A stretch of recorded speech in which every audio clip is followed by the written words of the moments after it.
Hello everyone. चलो आज हम वेक्टर को फर्दर आज प्रोसीड करने जा रहे हैं। ये स्पेशल जो अगले साल जिनको एग्जाम देना है उनके लिए, जो जिनको नीट का एग्जाम देना है या जेईई मेंस का एग्जाम देना है उनके लिए ये स्पेशल वीडियो मैं बना रहा हूँ।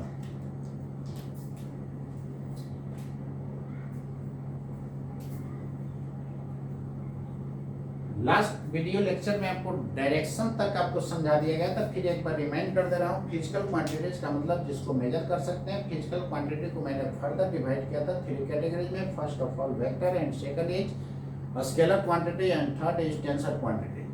वेक्टर क्वांटिटीज में मैंने आपको बताया था कि इसमें मैग्नीट्यूड होना चाहिए और स्पेसिफाइड डायरेक्शन होना चाहिए। लॉ ऑफ वेक्टर एडिशन को क्या करना चाहिए, ओबे करना चाहिए। मैग्नीट्यूड के बारे में हम लोग डिटेल से देख लेते हैं। मैग्नीट्यूड को ही मॉडुलस बोला जाता था, उसी को वैल्यू बोला जाता था। मैग्नीट्यूड का मतलब ज्योमेट्रिकल लेंथ से मतलब था हम लोग का। मैग्नीट्यूड का क्या मतलब था, ज्योमेट्रिकल लेंथ। डायरेक्शन का मतलब क्या था, एंगल। यानी जब भी डायरेक्शन फाइंड करना हो तो तुरंत दिमाग में लाना है कि हमको एंगल फाइंड करना है। क्लियर है ना। और वेक्टर का ये पूरे फिजिक्स में है, ये हर हाल में आपको ग्रिप होना बहुत जरूरी है। तो आज हम लोग देखते हैं लॉ ऑफ वेक्टर एडिशन क्या होता है। डायरेक्शन को हम लोग डिटेल से देख लेते हैं। आज हम लोग देखते हैं लॉ ऑफ वेक्टर एडिशन क्या होता है।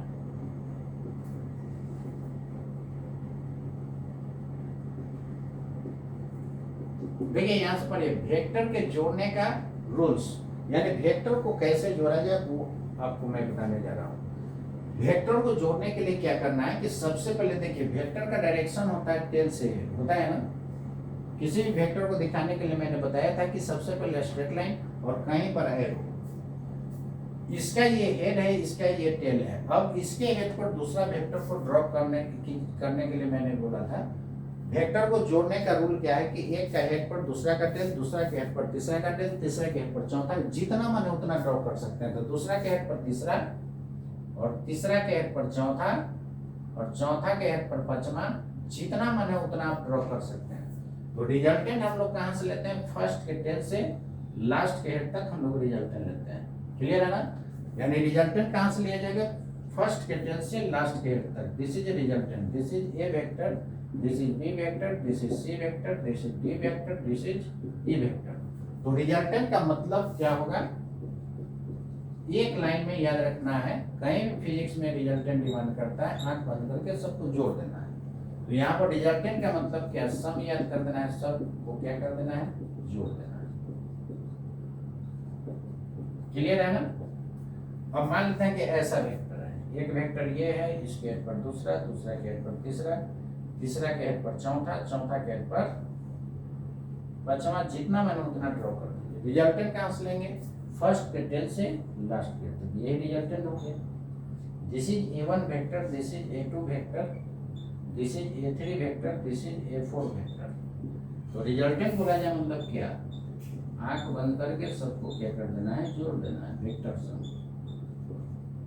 एंड सो ऑन A4 तक। इसी तरह n वेक्टर्स रहेगा तो क्या होगा, n तक जुड़ जाएगा। यानी रिजल्टेंट में अब एक ही बात याद रखना है कि वेक्टर को जोड़ेंगे कैसे, head tail head tail head tail करते जाना है। और रिजल्टेंट जो लेंगे फर्स्ट के टेल से लास्ट के हेड तक लेना है। कहां से लेना है, कहां से लेना है बच्चों बताओ, फर्स्ट के टेल से लास्ट के हेड तक। और रिजल्टेंट हम लोग वेक्टर का करते कैसे हैं, यानी कैसे वेक्टर को जोड़ते हैं, head tail head tail head tail करते जाते हैं। रिजल्टेंट लेते हैं फर्स्ट के टेल से लास्ट के हेड तक। क्लियर है, इरेज कर सकता हूं, चलिए हो गया ना।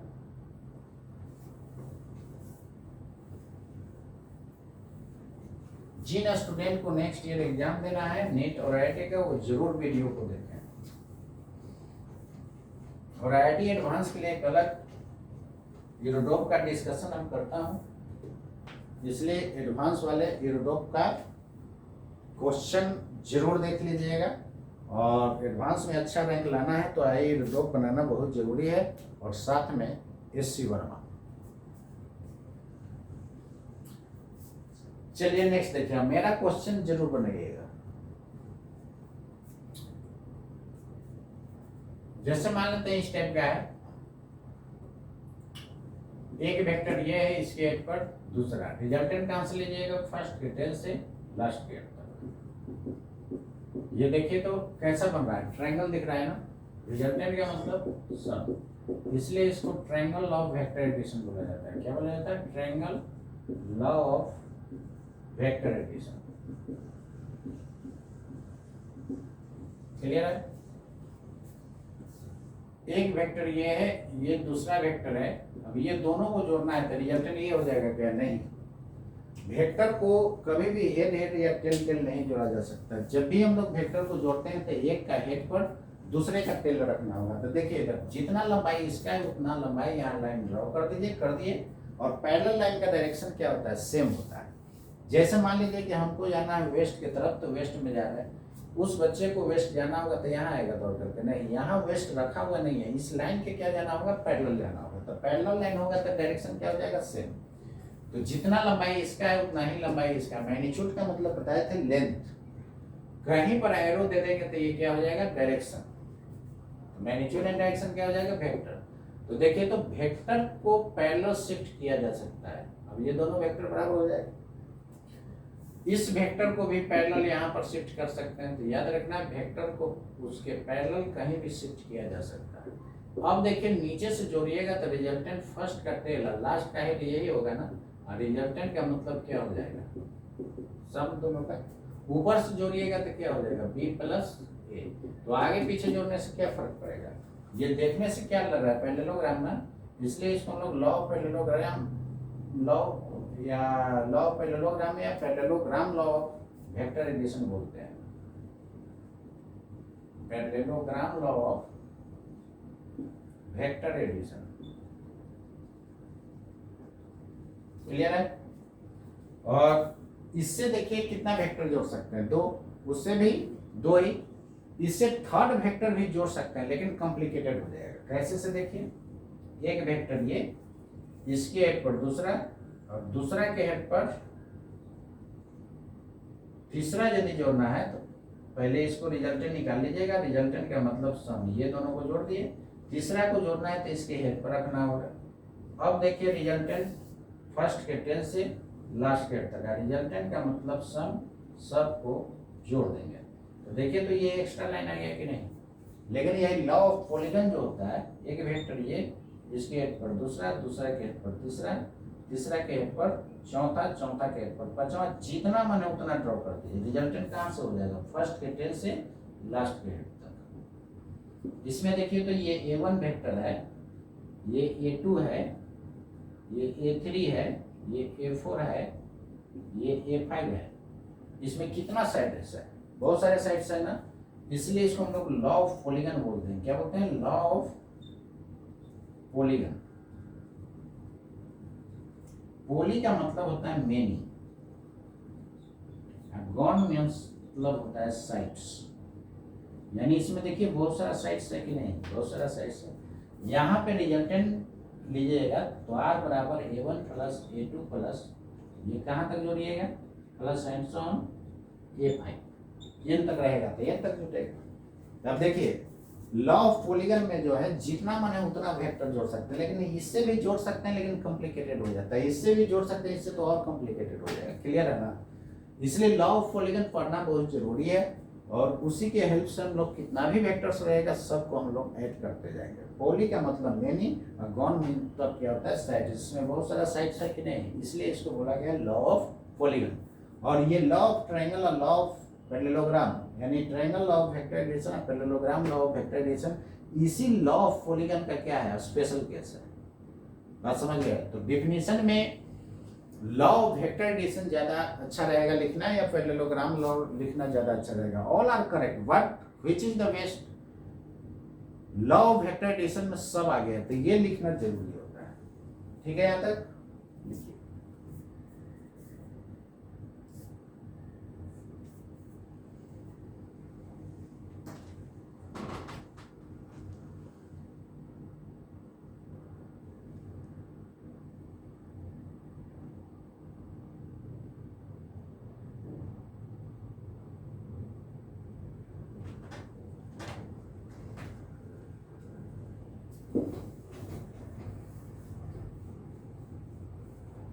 लिखिए। हो गया ना?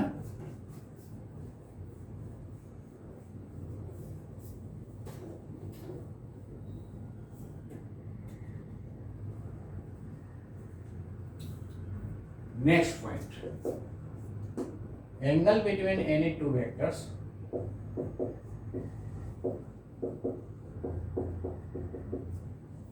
is taken at tilted, ये सारा पॉइंट्स याद रखना है, और हेडेड, या तो टेल हम लोग लेते हैं या हेडेड लेते हैं। कैसे से देखिए, एक वेक्टर ये है, दूसरा वेक्टर ये है, ये दोनों के बीच टेल बन रहा है, यही एंगल बिटवीन वेक्टर हो जाएगा।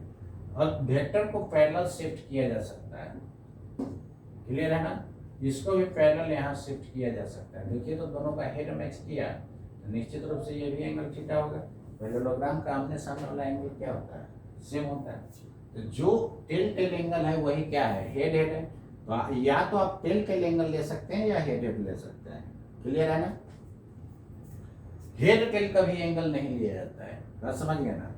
यदि एंगल बिटवीन वेक्टर्स निकालना है, एंगल बिटवीन वेक्टर्स, तो या तो टेल एंगल लीजिए या head head,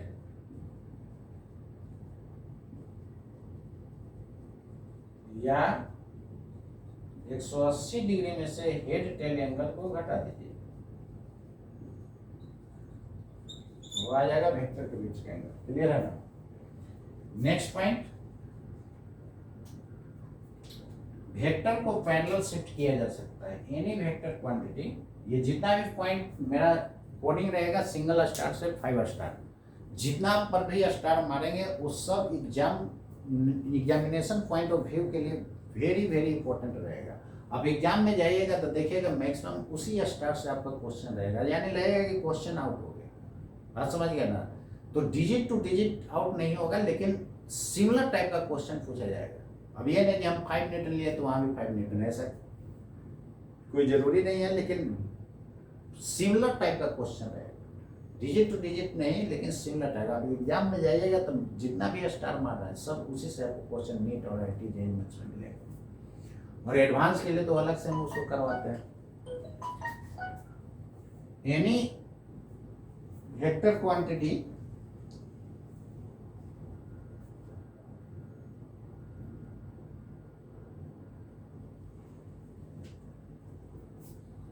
any vector quantity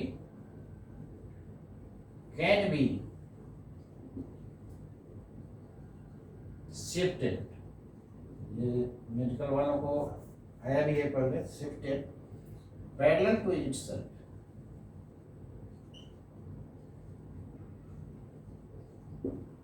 parallel to itself, इसको अपने आप के पैरेलल कहीं भी शिफ्ट किया जा सकता है, कोई चेंजिंग नहीं है, ठीक है। यहाँ तक अभी मैंने देखा कि वेक्टर को पैरेलल शिफ्ट किया जा सकता है।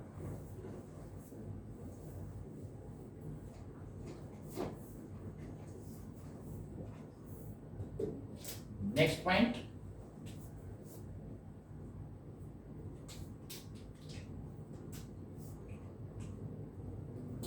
Angle between any two vectors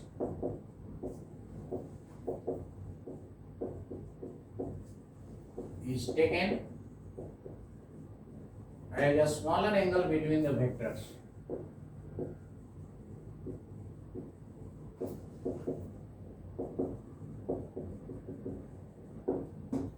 देखिए वेक्टर के बीच दो एंगल बनेगा, लेकिन हम लोग कौन सा एंगल लेंगे, जो स्मॉलर होगा। एक ये भी तो एंगल बन रहा होगा, और अल्फा प्लस थीटा कितना बन रहा होगा, 360 डिग्री। लेकिन हमको बड़ा वाला एंगल नहीं लेना है, कौन सा एंगल लिया जाता है, स्मॉलर एंगल। तो स्मॉलर एंगल देखिए ना, यहाँ अल्फा ग्रेटर है theta, therefore angle between vectors क्या हो जाएगा,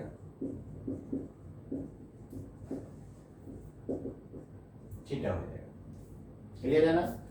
और अल्फा तो होगा नहीं क्योंकि वो बड़ा है, इसलिए नॉट इक्वल अल्फा, क्लियर है। ये सारा पॉइंट्स याद रखना है।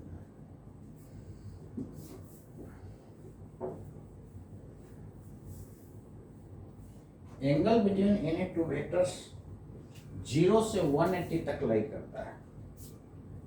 Angle between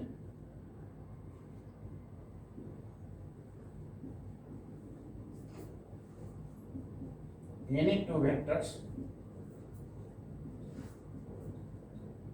lies between 0 and पाई।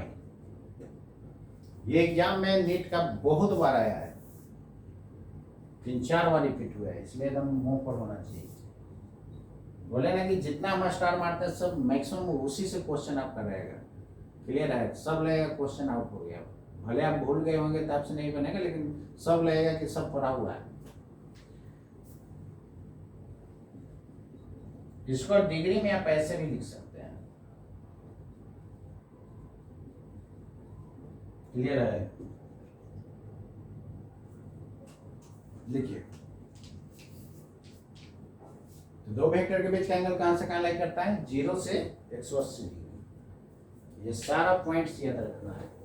जितना डिटेल पढ़ा दे रहा हूं कहीं नहीं मिलेगा, इसलिए आप मेरे थ्योरी का क्वेश्चन थ्योरी पढ़िए और क्वेश्चन किसी भी बुक से बना सकते हैं, और मेरा थ्योरी का क्वेश्चन जरूर बनाइएगा, बहुत कंसेप्चुअल होता है। जैसे देखिए क्वेश्चन इस तरह का रहेगा, कई बार आया है एग्जाम में, हमें आंसर तक याद कर लीजिए। विच ऑफ द फ्लोइंग, ऐसा sorry, the angle between any two vectors lies between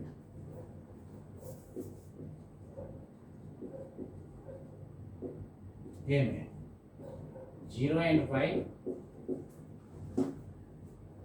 B में 0 and pi/2, C में pi and pi/2 and pi, D में pi and 2pi/3। कौन सा आंसर होगा? 0 and pi। कैसे होगा देखिए, मान लेते हैं कि एक वेक्टर इधर है, एक और इधर हो गया, तो दोनों के बीच का एंगल 0 डिग्री होगा। नहीं, मिनिमम कितना हो गया? 0 डिग्री। और बी इधर ना हो करके ऐसा हो गया, तो कौन सा एंगल लीजिएगा? छोटा वाला या बड़ा वाला? छोटा वाला, ये एंगल होगा। और बी इधर ना हो करके बी ऐसा हो जाएगा, तब कौन सा एंगल लीजिएगा? ऊपर वाला, क्योंकि दो वेक्टर के बीच का एंगल कौन सा लेते हैं? छोटा वाला लेते हैं। यदि ये बी इधर ना होकर के इधर हो जाए, तब कौन सा एंगल लीजिएगा? दोनों में से कोई ले सकते हैं, क्योंकि दोनों कितना होगा? 180। तो मैक्सिमम कितना? 180। यही बी इधर ना होकर के बी ऐसा हो जाता है, अब कौन सा एंगल लीजिएगा? नीचे वाला। तो देखिए तो 180 छोटा है ना, तो मैक्सिमम कितना जा सकता है? 180। मिनिमम 0 हो सकता है। 0 के केस में दोनों का डायरेक्शन क्या हो जाएगा? सेम हो जाएगा। इसमें थीटा क्या हो जाएगा? 0। यहाँ थीटा कितना हो गया? 180। क्लियर है? तो मैक्सिमम कितना? 180, या मिनिमम कितना होना चाहिए? 0 होना चाहिए। क्लियर हो गया ना? यहाँ तक लिखिए। ये पॉइंट कई बार एग्जाम में आ चुका है, नोट कर लिए। चलिए हटा दें।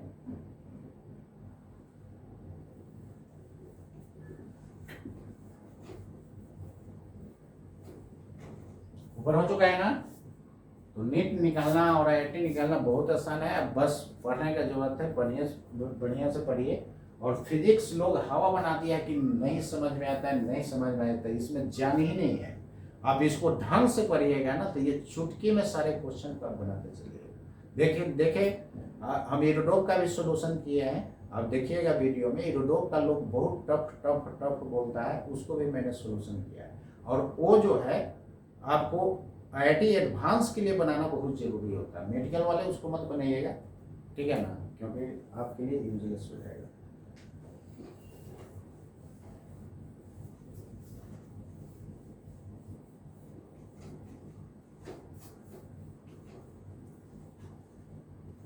चलिए नेक्स्ट देखिए।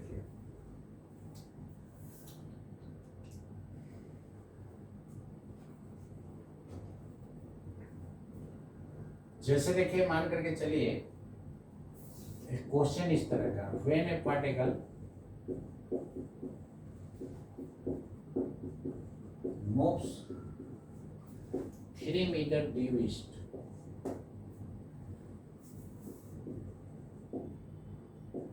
2 metre due north, and finally goes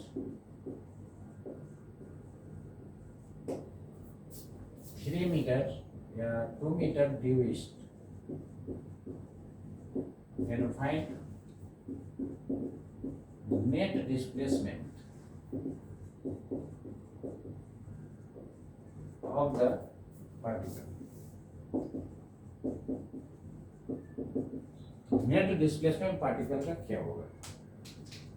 चलिए सबसे पहले तो आपको कॉर्नर पर दिखा दीजिए ईस्ट वेस्ट नॉर्थ साउथ। अब जैसे जैसे क्वेश्चन कहा है वैसे वैसे चलिए, इस टाइप का भी क्वेश्चन आता है, जैसे जैसे पार्टिकल चल रहा है वैसे वैसे चलिए। पहले किधर गया है? Due east. ड्यू का मतलब होता है की ओर, या उसकी जगह टुवर्ड्स भी लिख सकते हैं। टुवर्ड्स या ड्यू दोनों का मतलब क्या होता है? टुवर्ड्स। इसका मतलब होता है की ओर। ड्यू टू मत लिख दीजिएगा, उसका मतलब के कारण हो जाता है। तो सबसे पहले किधर की तरफ? 3 मीटर ड्यू ईस्ट गया है। किधर गया है? ईस्ट। इधर जाइएगा फर्दर तो ईस्ट में ऊपर नॉर्थ, नीचे साउथ। फर्दर देखिए क्या करता है, 2 मीटर ड्यू नॉर्थ। चल जाइए, 3 वाला थोड़ा छोटा होगा। अब देखिए जहां रुकिएगा वहां डॉटेड जरूर दिखा दीजिएगा, तब ना पता चलेगा किधर जाना है। तो फर्दर ऊपर जाइएगा तो नॉर्थ जाइएगा, इधर जाइएगा तो ईस्ट जाइएगा, इधर जाइएगा तो वेस्ट जाइएगा। अब आगे देखिए क्या करता है, finally goes 2 metre due east. तो देखिए तो एक वेक्टर के हेड पर दूसरा, दूसरा के हेड पर तीसरा। रिजल्टेंट कहां से दीजिएगा? फर्स्ट के टेल से लास्ट के तक, यही रिजल्टेंट होगा ना। और यही रिजल्टेंट डिस्प्लेसमेंट दे देता है। डिस्प्लेसमेंट कैसे हम लोग निकालते हैं? इनिशियल को फाइनल पॉइंट से स्ट्रेट लाइन से मिला दीजिए, उसी लाइन का लंबाई क्या दे देता है? डिस्प्लेसमेंट दे देता है। क्लियर है ना? तो चलिए इस लाइन का लंबाई निकाल देंगे तो डिस्प्लेसमेंट निकल जाएगा। तो इस लाइन का लंबाई निकालने के लिए सबसे पहले ज्योमेट्री से आप इसको राइट एंगल ट्रायंगल बना दीजिए। तो देखिए राइट एंगल ट्रायंगल मैंने बना दिया। ये 90 है नहीं, तो इसको समथिंग कुछ मान लीजिए, डी मान लेते हैं। तो फ्रॉम ट्रायंगल OCD से, जिससे OCD क्या लिखिएगा? OC का स्क्वायर, मैग्नीट्यूड का मतलब लेंथ ना। तो डिस्प्लेसमेंट वेक्टर होता है, वेक्टर होगा तब मैग्नीट्यूड भी होगा, डायरेक्शन भी होगा। कोई भी वेक्टर क्वांटिटी होने के लिए फर्स्ट मैग्नीट्यूड होना चाहिए और second specified direction. Law of vector addition को ओबे करना चाहिए। देखिए तो लॉ ऑफ वेक्टर एडिशन को ओबे किया, देखिए ना, रिजल्टेंट फर्स्ट के से लास्ट के तक। इसलिए डिस्प्लेसमेंट क्या होता है? वेक्टर क्वांटिटी होता है। और इसका डायरेक्शन इनिशियल तो क्या हो जाएगा? फाइनल नहीं। तो OC कितना लिख सकते हैं? रूट अंडर OD का स्क्वायर प्लस CD का स्क्वायर। ज्योमेट्री से पाइथागोरस थ्योरम। OD कितना हो जाएगा? ये 3 है, ये 2 है, तो टोटल कितना? 5 हो गया ना। और ये लंबाई कितना हो गया? 2। कितना हो जाएगा? 5 का स्क्वायर प्लस 2 का स्क्वायर, यानी रूट अंडर 29 मीटर। डायरेक्शन का मतलब बताए थे आपको, एंगल। याद आ रहा होगा? तो एंगल आप इधर से भी दे सकते हैं, इधर से भी दे सकते हैं। तो यहाँ पर direction of OC tan theta क्या लिखेगा? Perpendicular by base. तो यहाँ से थीटा बराबर हो गया tan इनवर्स 2/5। देखिए किसके साथ एंगल बन रहा है? ईस्ट के साथ ना, इधर ईस्ट है इधर नॉर्थ। तो बताए थे कि जिसके साथ एंगल बनता है उसको लास्ट में रखना है। लास्ट वीडियो लेक्चर में आपको बताया हुआ है। तो क्या हो जाएगा? North of east. जिसके साथ एंगल बनेगा उसको लास्ट में रखना। हम दोनों को कंबाइन कर दीजिए। तो OC का लंबाई है कितना? Root under 29। और एरो डायरेक्शन, डायरेक्शन बोला जाए मतलब एंगल, इधर डायरेक्शन दिए तो इधर भी डायरेक्शन देना होगा, दोनों वेक्टर दोनों तरफ बराबर होगा। डायरेक्शन का मतलब एंगल, कितने एंगल पर? tan इनवर्स 2/5 क्या लिखेगा? North of east. ये रहा फाइनल आंसर। समझ गया ना? तो इस टाइप का क्वेश्चन आता है, प्रैक्टिस कर लीजिएगा। तो इसमें सबसे पहले क्या करना है? फिगर ड्रॉ करना है, उसके बाद ज्योमेट्री लगा देना है और आंसर फाइंड कर लेना है। क्लियर है? अब देखिए मैग्नीट्यूड का मतलब रियल में लेंथ होता है कि नहीं, देख लीजिए यहाँ लेंथ निकाल लें। लेकिन बाकी देखिएगा तो बुक में जो है इतना घुमा करके लिखता है, इसलिए तो बुक और टीचर में फर्क होता है। टीचर का होना बहुत जरूरी है, बिना टीचर का आप उसको अच्छे से स्टडी, अच्छा कंसेप्ट आप नहीं ले सकते हैं। क्लियर है ना? नोट कीजिए।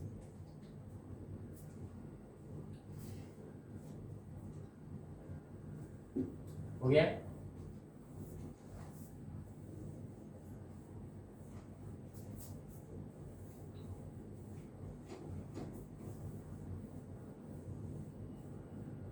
क्लियर है? चलिए एक और क्वेश्चन देखिए।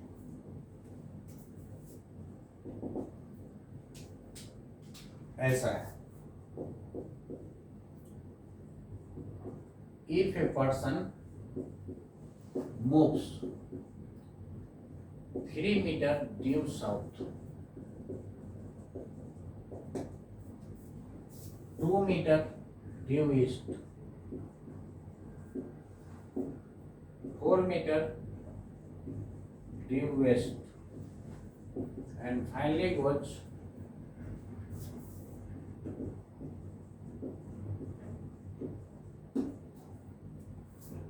3 meter due south. Can you find net displacement of the person?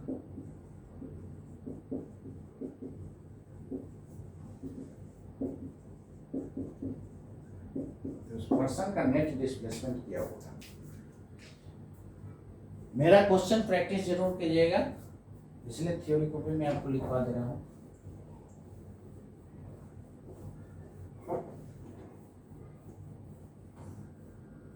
चलिए फिर उसी तरह सबसे पहले तो आप ईस्ट नॉर्थ दिखा दीजिए, ईस्ट वेस्ट नॉर्थ साउथ।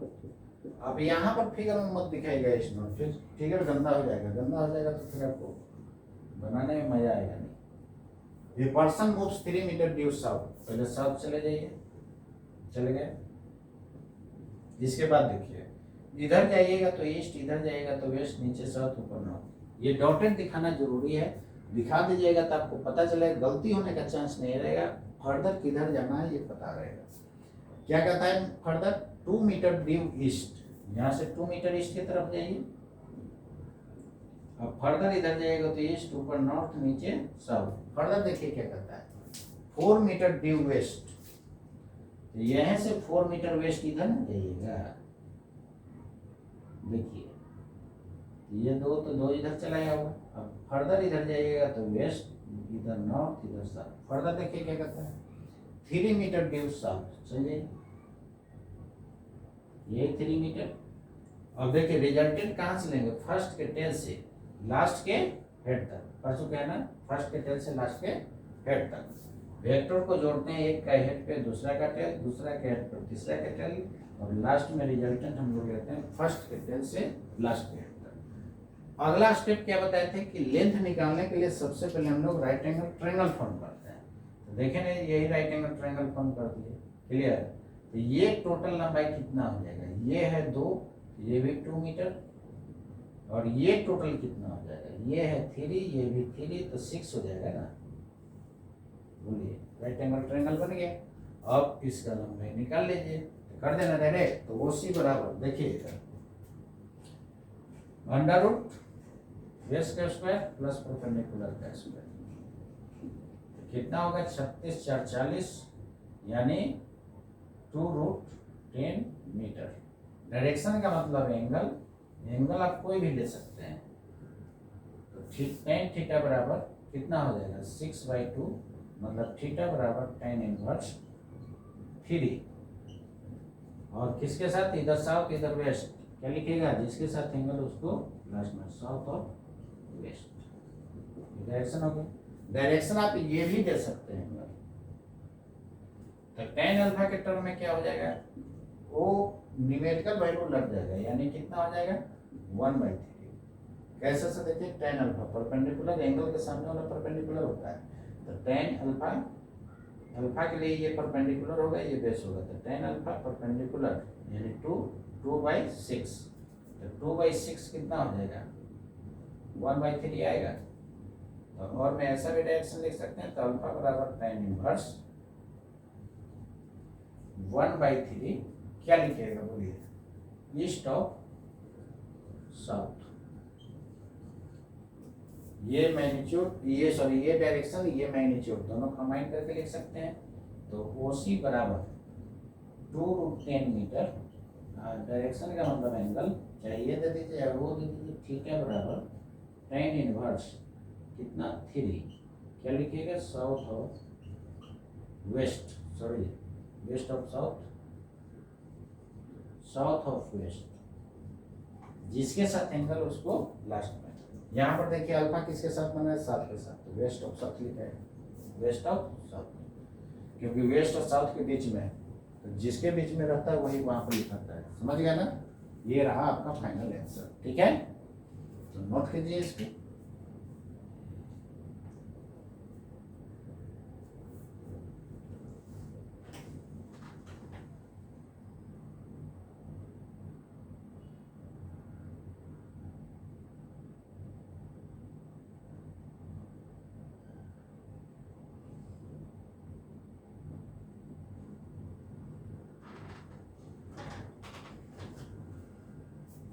चलिए इस वीडियो में इसको जाकर के प्रैक्टिस कर लीजिएगा, और एक क्वेश्चन आप HW के फॉर्म में बना करके लीजिएगा, इसी को लिख लीजिए HW, खाली बस यहाँ पर ड्यू नॉर्थ कर दिए हैं, और इसको